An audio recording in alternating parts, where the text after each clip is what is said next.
Afternoon, everyone. This is Nithin Ramachandra from the NR Media NR Hour Sports Show, back with another episode. A happy Tuesday. We are live on iHeartRadio, Spotify, the Spreaker app, on all podcast platforms. Fans, please tune in. You can put your questions in the Spreaker app for every guest that we have on the show. And before I introduce today's guest, please, everyone, please tune in. But today's guest, we have John Carney. He is a former NFL kicker, Super Bowl champion from the New Orleans Saints. He played with a bunch of NFL teams, bunch of teams, and he went to Notre Dame for college. He was in the New Orleans Saints Hall of Fame, two-time Pro Bowl, and he was the NFL scoring leader in 1994. Man, all the accolades on his resume. What a great career! Legendary kicker in the NFL. And a lot of people know him in the league. A lot of fans also over the past few years and over his career. And now he's doing big things off the field. He coaches young kids.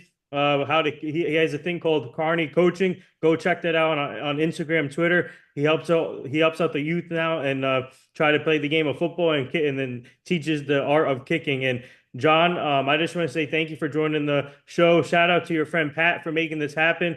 And fans, like I said, please tune in, leave your questions on the Spreaker app, and can't wait to do this interview. And John Carney, thank you for joining.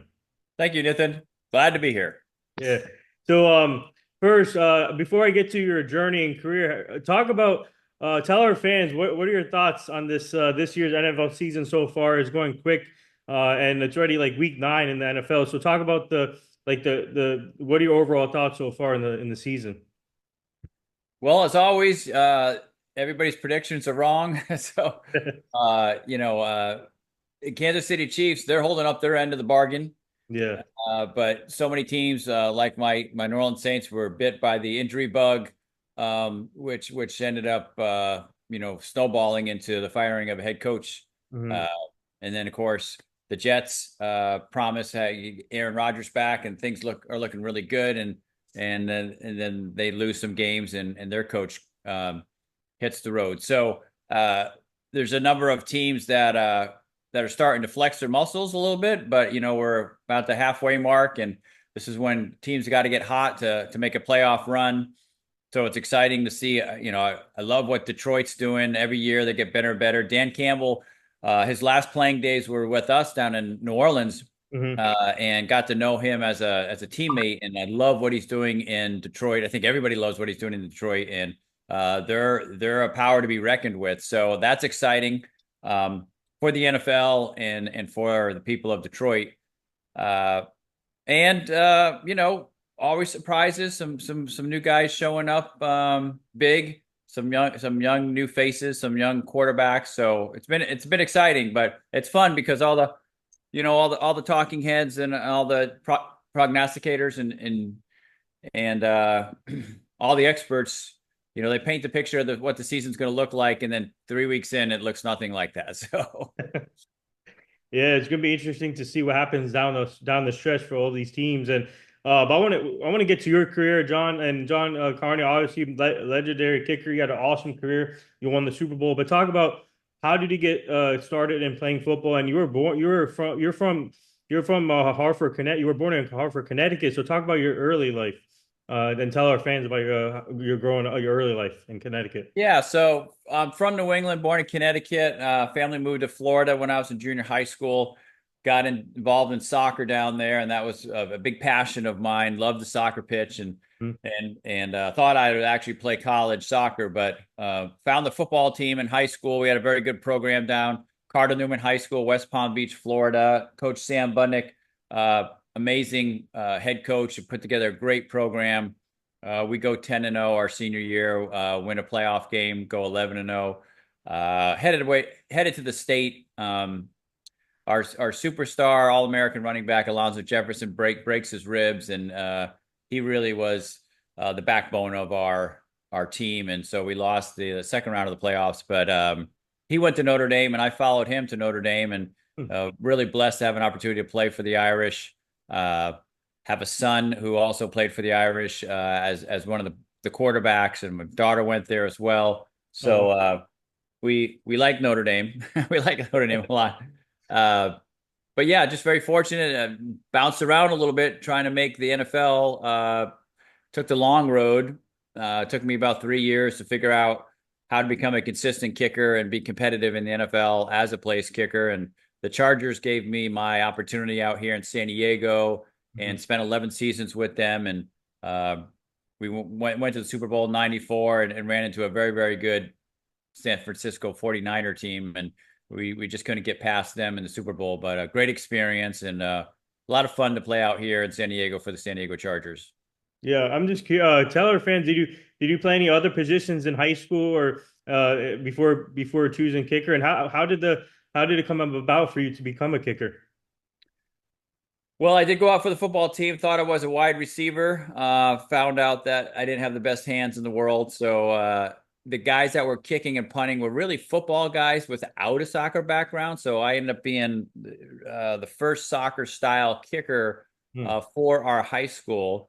And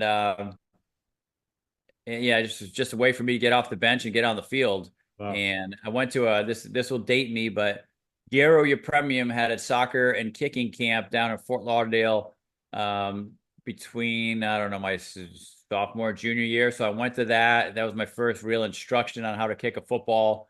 And Gary Premium had an amazing NFL career, and so that's how it got started. That's how it got started.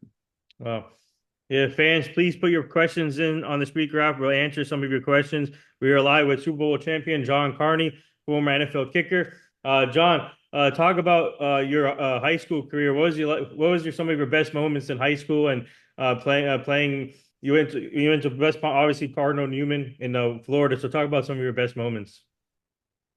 Well, my junior year, we lined up, I think, for I don't know, 48-yard field goal, 47. I don't recall. Somewhere around that length, which at the time, back in that day, that was a long field goal. And Hmm. we were playing a team called Suncoast High School, had just packed with talent. They always had players taking off after graduation to Division I programs. And there was a player by the name of Richard Relford who ended up he was a tight end, very tall, very athletic. He ended up going and playing basketball at Michigan, University of Oh, Michigan. oh, wow. But at the time, he was a tight end. He stood underneath the goalpost. This is a halftime kick. So right before halftime, I hit this field goal and it's coming down, and he jumps up, and he's so tall and with great vertical jump. His arm is above the crossbar, and Hmm. he's going to block it there. And fortunately for me and our team, he was on the way down when the ball came and actually hit the crossbar and went over. So we get the field goal, we get our 3 points, but had he jumped a little bit later, he would have blocked it right there at the goalpost, which would have been very disappointing Wow. for us, but a heck of a play for him. Um, and then my senior year, we talked about that playoff game. Yep. We went into a quadruple overtime game Hmm. against Fort Pierce Central down in Florida. It was our first playoff game, and we went to 4 overtimes. So every overtime ends with either an extra point or a field goal. Hmm. And the fourth overtime, the opposing team missed their extra point. We made ours, and so we went on into the playoffs, and that was really, really exciting game for all of us. And that quadruple overtime game lasted as far as a record in the state of Florida for several decades before another team went into a quadruple overtime game. Wow. That's crazy. Four overtime. That's crazy. And we have a fan question for you on my phone here. One of our fans wants to know talk about they want to know do you know they want to know what was your routine when you were playing as a kicker going into each game and going into a big game. Well, preparation is the key to success. That comes from General MacArthur, not me, but we prepare during the week for the conditions that we're going to be facing. So, weather conditions, field conditions, temperature, Yeah. and the opponent. So, does the opponent have a great rush team for their field goal block, or do they have a great returner that you're going to be kicking off to? So, uh, you're preparing for those situations and preparing for the game-winning field goal. So, you have to assume that the game will come down to a field goal at the end of the fourth quarter, and so you prepare for that opportunity. What your mindset will be and what your swing thought will be during the course of that kick, and you practice that and train yourself. So when it does come up in the fourth quarter, you've already hit that kick a number of times during the week, and you have a plan and a strategy to make that kick. Hmm. Yeah, so talk about your obviously after your high school career, you went to Notre Dame. Talk about, did you have any other offers going into when you were deciding a college, or what was the deciding factor for you when you chose Notre Dame in your playing career? So the word on the street that the University of Florida and Florida State, two schools, obviously great programs, were recruiting me, and I saw my name on the recruiting list, but they never really reached out to me personally, so that connection never happened. Yeah. I had a sister at Florida State and a sister at Auburn, and so I was going to walk on at Auburn and just kind of show up, knock on the door, and walk on, and Notre Dame again had been recruiting our superstar running back Alonzo Jefferson, and Hmm. my head coach Sam Bunnick, who I mentioned, was pushing my name to Jerry Faust, who sadly just passed away. I think yesterday or the day before. So God bless Jerry's soul and his family during this time, because he was a great man and a great coach, and he's the one that recruited again our running back and recruited me. So he opened the door for me to come as a walk on at Notre Dame, and I took it. My father was a huge Notre Dame fan growing up, and we always heard about Notre Dame through my family, and so the opportunity presented itself, and I was like, I'm going. Let's do this. What does it mean? What did it mean for you to have that, to have a coach, or to have someone to believe in you from day one, and and then see how and talk about your talent, and being making sure you get the all right opportunity. So what did that mean to you to have someone believe in your talent? Well, it means a lot. I think my head coach Sam Bunnick at Cardinal Newman believed in me, Hmm. gave me opportunities as a first soccer style kicker in that school's program, and Jerry Faust believed in me and enough to recruit me and bring me in as a walk on and give me an opportunity to play for the Irish. So it means a lot for a player to know that uh, someone's backing you, the guy that's making decisions, that guy that's running the program, the head coach believes in you and is supporting you and wants you to succeed. And players play at their best, and their highest performance comes when they know they have the backing of the coach. So we have another fan question for you. One of our fans wants to know, they want to know, take us back to your NFL debut, and when you had to come in to make a kick, or so they want to they want to know about your NFL debut. Well, that happened with the Tampa Bay Buccaneers. Really, my first training camp was Cincinnati Bengals. Yeah. Boomer Sierson was there, and that team ended up going to the Super Bowl a couple years later. But they did not keep me around too long. So after training camp, they released me. I bounced around a little bit, went to a couple training camps with the Tampa Bay Buccaneers, Right. pretty much as their camp kicker. They weren't ready to replace their starting kicker, but they kept Hmm. me around to get some experience and learn and play in preseason games. And then at the end of a '88 season, they brought me back for 4 regular season games. The starting kicker, Donald Igwe, who was a very good kicker from Nigeria, and then he came over here and played at Clemson. He was injured at the end of the season, so they brought me in, and I just didn't perform to the best of my ability. I had been working some part-time jobs, and my training was not as good as it could have been, and I did not perform well those 4 games. 2 for 5 with 1 block. So that's not too good. Hard to hold on to an NFL job doing that. So they brought me back in the off season. I cleaned up my training. I put more effort and time into my training, and the following year had a much better preseason. And although the Tampa Bay Buccaneers stayed with Donald Igwe, I had done well enough in preseason at that point that the phone started ringing to get tryouts with Kansas City Chiefs, try out with Atlanta Falcons, and to try out with the San Diego Chargers. And so the Chargers I thought was a very good opportunity. And so that's where I headed the following season to compete for the job. Well, yeah, so at Notre Dame, obviously top college in the top ranked college over the years, and you get to play against high competition. So what was it like for you for you and your teammates and being able to play against other top teams in college? Playing for Notre Dame was a blessing. It's a national program, very historic, very successful. I don't know.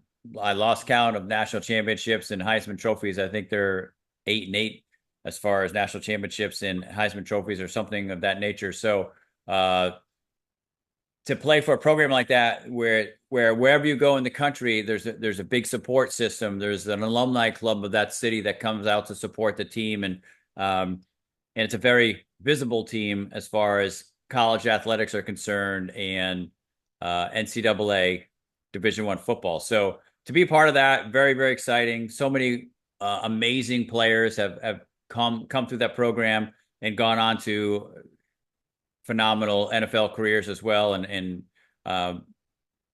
So to be part of that was really, really very, very cool. Tim Brown, who won the Heisman his senior year. He was 1 year behind me, and we had Mark Bavaro, who was a year ahead of me, and was a great tight end for the New York Giants. And Steve Berline was our quarterback, and Steve played in the NFL for a long time. So you really played with some high quality players and some high quality people, some very good high character men that you end up appreciating, and they raise the level of your performance in your game and your maturity as well. Yeah, you played. That was a heck of a team that you played with, especially Tim Brown. What a legendary player! Everybody knows about Tim Brown and Mark Bararo. You can't forget about him, the Giant days. And actually, one of my mentors in this industry is Leonard Marshall. He's like a family mentor for me, and he told me a lot of stories about Mark Bavaro over the years and when he was playing with the Giants. And man, that must have been special for you. And speaking of Notre Dame, you were named to the Notre Dame all-time team by Sports Illustrated. So what was that like for you? What did that mean to you? It's crazy, it's kind of hard to believe that something like that would happen because again, there's just so many truly amazing, gifted players that come through the Notre Dame program. So to be mentioned with those guys, unbelievable, blessing, unexpected. But again, my 4 years there just wouldn't trade them for the world. Just great experiences, met some great players, made some great friends, and got an education out of it. A very, very good education. So, in fact, this weekend, the family and I were headed back to Notre Dame. I have a nephew at Notre Dame right now, William Bartell. He's on the team. He's one of the kickers and punters there. He's in his master's program for robotics. So he's one of the really smart ones from my family. He's my sister's son, and we're very proud of him.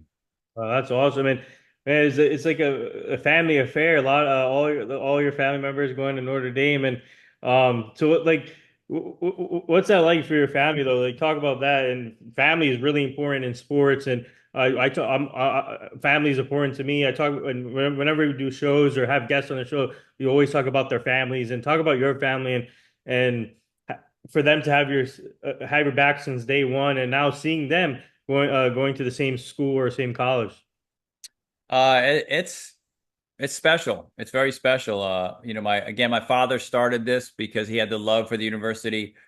He belonged to a thing called the Subway Alumni Club, which is men and women that were in New England, especially New York City and areas where there was a subway that followed Notre Dame sports, Yeah. loved Notre Dame, but never had actually attended there as a student. They had this club called the Subway Alumni Club, and my dad belonged to that for many years. And for his love and respect for Notre Dame certainly trickled down to his children and to the grandchildren. And so here we are with a bunch of us at Notre Dame. We have another fan question for you. One of our fans wants to know, where do you keep your Super Bowl ring? I can't tell you that. But I break it out, for special occasions. Blessed to be a part of that Super Bowl run with the New Orleans Saints in 2009.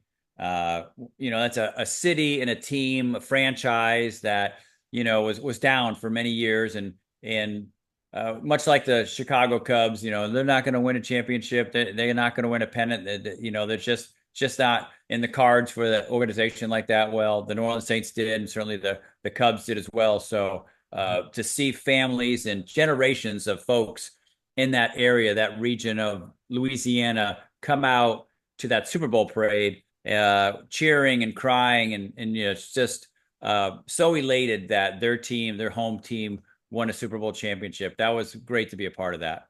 Yeah, speaking of New Orleans, that place will hold a special heart to me too because back in I was me and my friends we worked with Habitat for Humanity. So we went to New Orleans and Louisiana after Hurricane Katrina happened, and a few years after we went there to help rebuild the houses, rebuild the storage centers, rebuild the plants and everything. So we helped out with the Habitat for Humanity. So the New Orleans will hold a special heart to me too. So. Well, and I want to thank you on behalf of the New Orleans people. A lot of people from around the country came down there to help rebuild and reestablish a great city, and the city appreciates that, and they don't forget the help that they received from so many wonderful citizens from around the country that wanted to rebuild and get the city back on their feet again. Thank you. Yeah. So tell our fans, you didn't get drafted, but talk about what was the experience like just waiting for your name to be called, but you were just waiting for that one opportunity, and the Bengals gave you that first opportunity. But talk about the experience overall and not getting drafted. Well, everybody hopes they get drafted, Yeah. right? So, coming out of college, I was ranked somewhere between 5 and 8 as far as the kickers that were coming out, and so I thought, well, maybe there's a chance. Maybe there's a chance. But back in my day, there were 12 rounds. So that's a lot of rounds of drafting. Now I think there's 6 or 7. So I was like, there's an outside chance. There's an outside chance someone likes me, but when the draft ended, my name wasn't called, and I was like, okay, well, there's reality. But the Cincinnati Bengals called, and they invited me to come to training camp, along with a few other kickers. A Penn State kicker named Massimo Manco was there as well, and we competed with the veteran Jim Breach. And Jim was a solid veteran, had been there 11 years, and they just wanted to bring in an insurance policy. He had some back issues the prior season, just wanted to make sure he's healthy, and he was healthy, and he kicked very well, and I learned a lot from him, and how an NFL team operates, how a training camp operates. They're a very mature team. Again, that team goes to the Super Bowl 2 years later, and actually had the game won, except for some guy by the name of Joe Montana and the San Francisco 49ers and the drive. I don't know. Joe had maybe 2 minutes on the clock and drove him down there, and I think he hit Taylor for the touchdown. But yeah, that was my first taste of the NFL, and it was big time, and I a little bit intimidated by the stage of professional sports, and had to go back after I was released and work my game. Become stronger, become smarter, become more consistent. So my next opportunity would hopefully last a little bit longer. Yeah, and speaking of opportunities, the Bengals gave you the first opportunity, but over your career, you've been through so many teams, and what did you learn from that process where you had to change? Obviously, all sports is a business, and players change teams all the time. But for you, what did you learn throughout that process, and especially for your family too? Well, my family was very supportive, thank God. They supported me wherever I was going. My wife and kids followed me to the cities we were at, which it's great to have your family with you. Uh, but you walk in that door, whether it's the San Diego Chargers or the New Orleans Saints or the Jacksonville Jaguars or Kansas City Chiefs, New York Giants, and they want to see what you can do now. It's nice to have a resume and a track record, but the NFL is what can you do for me now? So you gotta prove to them that they're making a good decision to keep you around, and that you're going to have what it takes to help that team win. And so you focus every day. You prepare every day. Every day's got boxes that need to be checked in preparation for the game. Game time comes along, and they flip that coin, and the only thing on your mind is performing well. For me, it's assessing the environment, always checking the wind and any other elements of the stadium in the field that I'm going to have to, take into consideration for an opportunity to kick a football. And, uh, and that's the only thing that matters. For 3 hours, you're just dialed in, focused. Everything happened prior to the game and everything's going to happen after the game is irrelevant. That's on the shelf. And your only focus is kicking that football. Right. Yep. One of our we have another fan question. They're putting you on the spot, so they want you to name your top five kickers right now in the NFL. Well, that's good. There's so many great ones. Be hard to argue right now if we're talking present day. Uh, Brandon Aubrey. Mhm. Brandon is a Yep. guy that we worked with quite a bit going into the USFL. Brandon was a soccer player at Notre Dame and had a great soccer career, and then switched over to football just a few years ago, to be honest with you, and came to one of our combines that we ran for the USFL, and we helped prepare him for his first season. For the Birmingham Stallions of the USFL, and he's done phenomenally well. Now he's a Dallas Cowboy, and he's just breaking records left and right. So present day, right now, as we speak, I'll go with Brandon Aubrey. Um, I like Harrison Bucker a lot. I like what he's been doing at the Kansas City Chiefs for a long time. You got Justin Tucker, who's been great for so long. He's not having one of his greatest seasons, but still a great kicker. Youngwei Koo is one of the most clutch kickers we've ever been around. We've worked with Youngwei for many years, and he wins a lot of games for those Atlanta Falcons. A lot of games for those Atlanta Falcons. Uh, Cameron Dicker. Cameron Dicker at the Chargers has been doing phenomenally well. He's put up phenomenal numbers, and I think he's overlooked a little bit because the Chargers haven't been winning a lot. Now the Chargers are having a very strong season. It looks like they're going to be headed to the playoffs, and he'll probably get some more airtime. But he's been putting up amazing numbers ever since he entered the NFL, and he's one of those guys that I think is underrated. He's a really good kicker, Cameron Dicker, and Jason Sanders, another guy that we work with down in Miami Dolphins. I think is another guy that is underrated because the Miami Dolphins haven't won a lot in the last 5 years, but he's put up some great numbers down in Miami. And you would think, hey, Miami, it's Miami. It's hot and golf course grass, beautiful place to kick. I can tell you, it's windy down in Florida, windy, and it rains a lot. And so those conditions at the Dolphin Stadium are not easy, and he makes them look easy. So he's done a really good job as well. But again, a lot of great kickers out there. Yeah, and so speaking of the kickers that you worked with, so what does that mean for you and your staff and for to see them succeed in a high level now in the NFL? It makes you feel good that you had an opportunity to share with them some of your experiences, to point them in the right direction as far as skill specific strength training, the mental game, the focus, situations that will arise during the course of the season that you may have to have a different outlook on how to succeed in this type of challenge. So to see these guys go out there and win games, win Super Bowls, go to the Pro Bowl, very exciting, very rewarding for us. Yeah, tell her I want to take you to this. Take us back to your Super Bowl team with the Saints, and obviously you beat the Indianapolis Colts and Colts.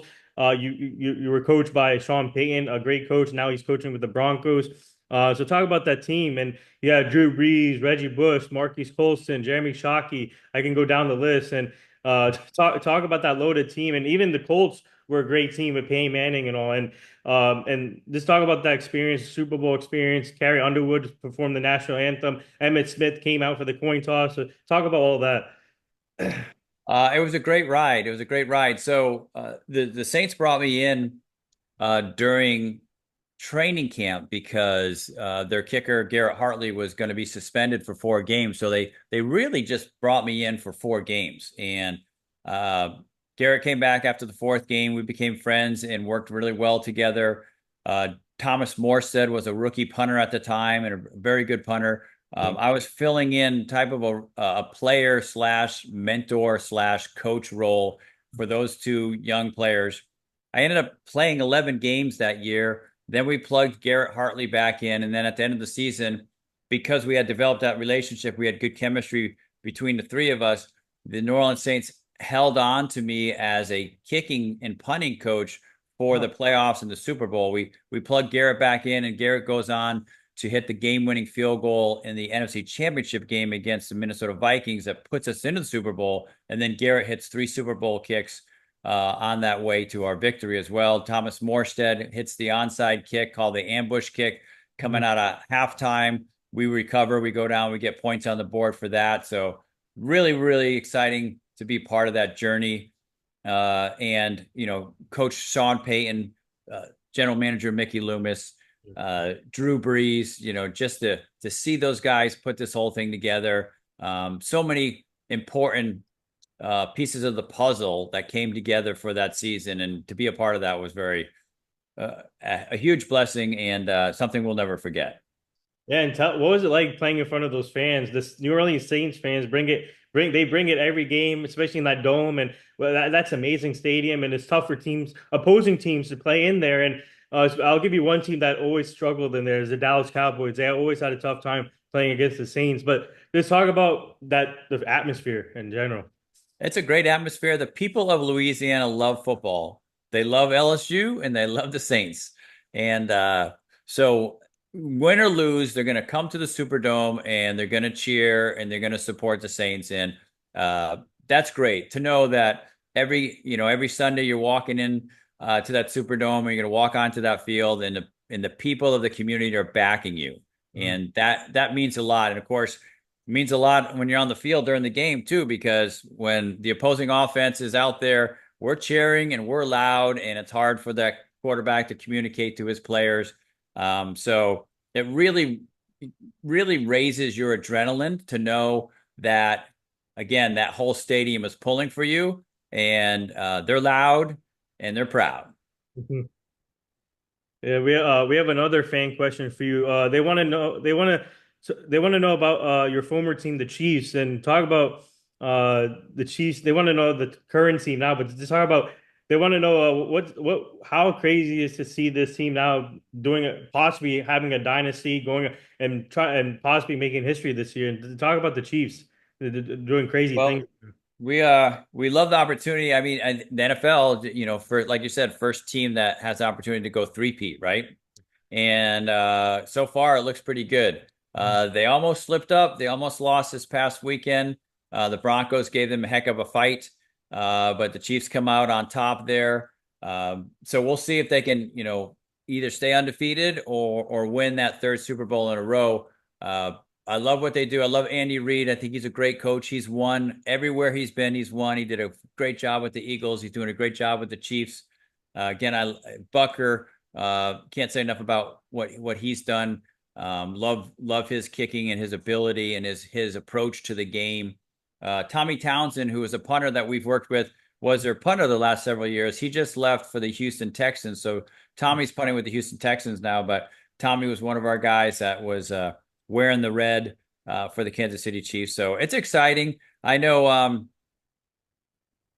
fans don't always love dynasties, right? So the New England Patriots, they became a dynasty, and then they become the favorite, and everybody wants, where's the underdog? We want the underdog to beat the Patriots, and it's exciting. It's exciting for the sporting world. So now the Kansas City Chiefs have kind of taken that role. They are the dynasty, the present day dynasty, and it's great to have. Okay, what underdog is going to come in there and knock them off the pedestal? So it's exciting. It's exciting football. Everybody knows, who's the Chiefs playing this Sunday, who's going to knock them off. Can they make a run at the three-peat? Which it's great for the game. It's great for the game of football, and it's great for the fans. I mean, this tells you how Patrick Mahomes is a rare talent, and no matter what you put around him, he makes everybody better.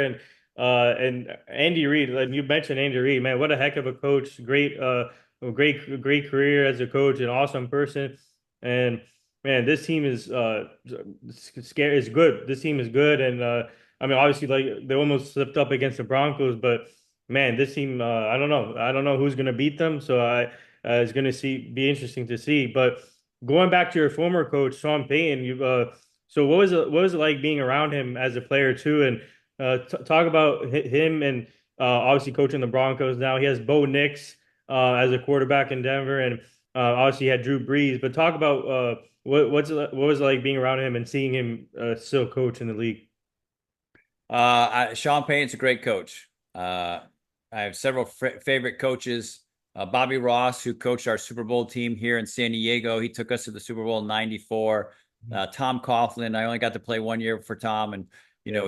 he coached all those amazing. Well, he had a great run down in Jacksonville. Took that team from a startup franchise and took them to the playoffs a number of times, and then in New York wins two Super Bowls in New York, and really the year I was there probably would have won as well, but Plexico Barris shoots himself in the leg, and our offense starts to sputter without having an All-Pro receiver Yep. challenging that defense. But that team was very good as well in 2008. So, uh, yeah, what was the question? I Oh, lost you. oh yeah. So yeah, just yeah, I just want to tell our fans about Sean Payne and seeing Oh, Sean, yeah, Coach Sean. yeah. And so Sean's one of those coaches that I really admired and loved to play for. Sean, so all these coaches that I'm mentioning, uh, they all have a system. They all have a system, and they convince the players to come on board, to subscribe to and believe in the system, and uh, and when you do, good things happen, and it's a proven system. And I think Sean does a great job relating to the players. He's funny at times during the course of the week. He'll do some stuff to keep the team loose. Mhm. He's very fiery on game day. So I love to talk to Sean during the course of the week, and he was very supportive and cool to work with during the course of the week. On game day, I don't want to be anywhere near Sean Payton because he's got a lot of fire in his belly, and if he's talking to you, it's probably not good. So I try to keep my distance from Sean on game day. But obviously, proven a great coach, an offensive wizard. So he and Drew Brees, obviously, they're drawing up the game plan every week, how to defeat the opponent's defense, and they were masterful. They were masterful. Look at all the records and all the success they've had with that offense, Drew Brees and Sean Payton together. So hopefully, Bo Nix becomes that Drew Brees for the Denver Broncos, paired up with Sean Payton. Yeah, we'll take one more fan question here. They want to know what's it like for you to it's like a reunion for you guys. So they want to know what's it like going back to some of the teams that you play for and seeing the current players, the current team and some of your former teammates getting back together. That's great. That's great. A lot of great stories, a lot of fond memories. You build those bonds. You build those bonds of sportsmanship and team chemistry. And that never changes. And as soon as you get with your buddies and your old teammates, the stories come out, and it's a lot of fun. And it's fun. It's fun to hear about their families, and maybe when you were playing, they weren't married, or maybe they're married and they had done little children, and now their little children are playing college football. Oh my God, I didn't know your son was playing for LSU, or your daughter's playing tennis for Harvard, and so you hear all these stories, and it's no surprise that the apple doesn't fall far from the tree, and that these great athletes have children who also grow up to be great athletes. Maybe not in the sport of football, but in some sport or arena, and it's exciting to hear those stories. Yeah, and tell our fans before I let you go. Tell our fans what does it mean for you to be part of the New Orleans Saints Hall of Fame, and also talk about Carney coaching. And I've been seeing your videos on the social media. You do a great job teaching these kids, and it's all about the youth and now and younger generation, and getting all the resources to help them out. And so talk about that, and also being part of the Saints Hall of Fame.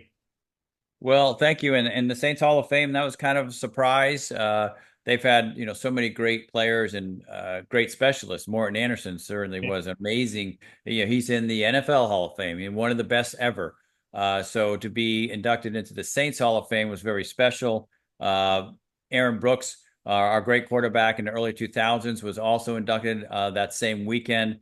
This weekend coming up, Jari Evans, one of He's probably going to also go into the NFL Hall of Fame. He's being inducted into the Saints Hall of Fame this upcoming weekend. Just a great lineman, smart lineman, strong lineman.